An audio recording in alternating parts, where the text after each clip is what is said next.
సంవత్సరాల తరబడి government job కోసం వేచి చూస్తున్నారా? కేవలం 8 నెలల్లో మీ కల నెరవేర్చుకోండి. వెంటనే కింది నెంబర్స్ కి కాల్ చేయండి.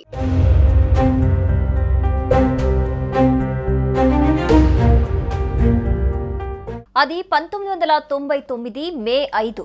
మన దేశ సైనికులను 5గురిని బంధించి వారిని అనేక చిత్రహింసలు పెట్టి చంపారు పాకిస్తాన్ సైనికులు. అక్కడి నుండి మొదలైన పోరాటం చివరకు కార్గిల్ వార్తో ముగిసింది.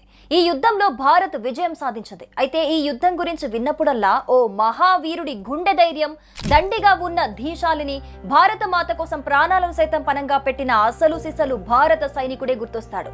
ఆ వీర సైనికుడే డిజేంద్ర కుమార్. రాజస్థాన్లోని జాలారా గ్రామంలో పుట్టిన డిజేంద్ర దేశ సేవ చేయాలని చిన్నతనం నుండే ఉవ్విల్లూరేవాడు. అదే లక్ష్యంతో ఇండియన్ ఆర్మీలో చేరాడు. 6 అడుగులకు పైగా ఎత్తు, ఉక్కులా ఉండే బాడీ, అన్నింటికి మించి దేశం కోసమే నా ప్రాణం అనే తెగువ. అతడి బ్యాచ్మేట్స్ అందరూ అతన్ని ముద్దుగా కోబ్రా అని పిలుచుకునేవారు. రాజపుతానా అనే బెటాలియన్ కు నాయకత్వం వహిస్తున్నాడు. ఇతని సారథ్యంలోని రాజపుతానా బెటాలియన్ శ్రీనగర్ లో ఓ ఆపరేషన్ పనిలో బిజీగా ఉంది.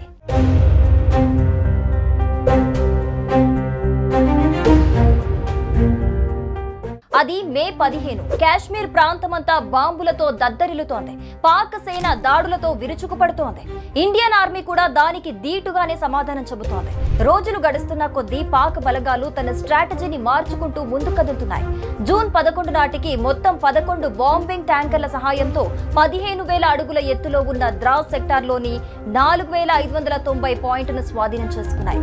భారత సైనిక అధికారులందరూ టెన్షన్లో ఉన్నారు. ద్రాస్ సెక్టార్ ప్రాంతం పాక్ ఆర్మీ చేతుల్లోకి వెళ్లిపోయిందనే టెన్షన్ ప్రతి ఒక్కరి ముఖంలో కనిపిస్తోంది.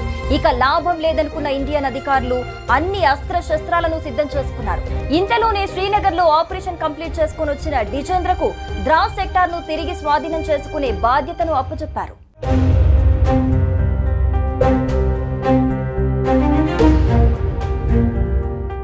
బాంబుల వర్షంలో తన రాజ్పుతానా బెటాలియన్ తో పాక్ సైన్యానికి ఎదురు వెళ్లటం స్టార్ట్ చేశాడు డిజేంద్ర.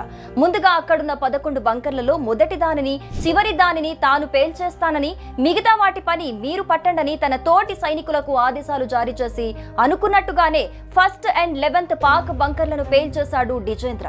మిగతా బంకర్ల టార్గెట్ వీరి వైపుకు మళ్లింది. అటు నుండి బాంబులు జెట్ స్పీడ్ తో దూసుకొస్తున్నాయి. ఈ బెటాలియన్ లోని 5గురు సైనికులు శత్రువులకి చిక్కారు. ఈ క్రమంలో శత్రువుల చేతిలో చావటం కంటే ఆత్మహత్య శరణ్యమని భావించిన వారు వారికి వారే పాయింట్ బ్లాంక్ లో గన్ పెట్టి కాల్ చేసుకున్నారు.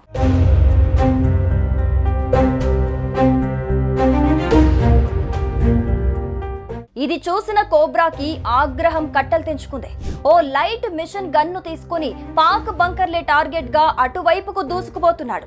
ఇంతలో ఒక బుల్లెట్ వచ్చి కోబ్రా ఎడమ భుజాన్ని చీల్చుకుంటూ వెళ్ళింది. అయినా డిజేంద్ర వెనక్కి తగ్గలేదు. అడుగులో అడుగు వేసుకుంటూ పాక్ బంకర్లనే టార్గెట్ చేసుకుంటూ బుల్లెట్ల వర్షం కురిపిస్తున్నాడు. ఈ క్రమంలో దాదాపు 48 మంది పాక్ సైనికులను ఒంటి చేత్తో మట్టుబెట్టాడు. గన్లతో కాకుండా direct hand to hand fight చేసి మరీ వారి పని పట్టాడు. ఫైనల్ గా జూన్ 13, 1999న పాక్ ఆక్రమించిన ద్రాస్ సెక్టార్ లోని 4,590 పాయింట్ను తిరిగి స్వాధీనం చేసుకుని అక్కడ మన మువ్వన్నెల జెండాను నిలబెట్టి సెల్యూట్ కొట్టి అక్కడే పడిపోయాడు.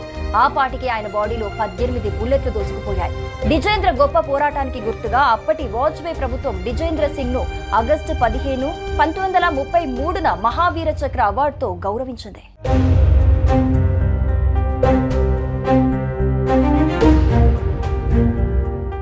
సుమన్ టీవీలో మీ పర్సనల్ అండ్ బిజినెస్ ప్రమోషన్స్ కోసం కింది నెంబర్కి కాంటాక్ట్ చేయండి.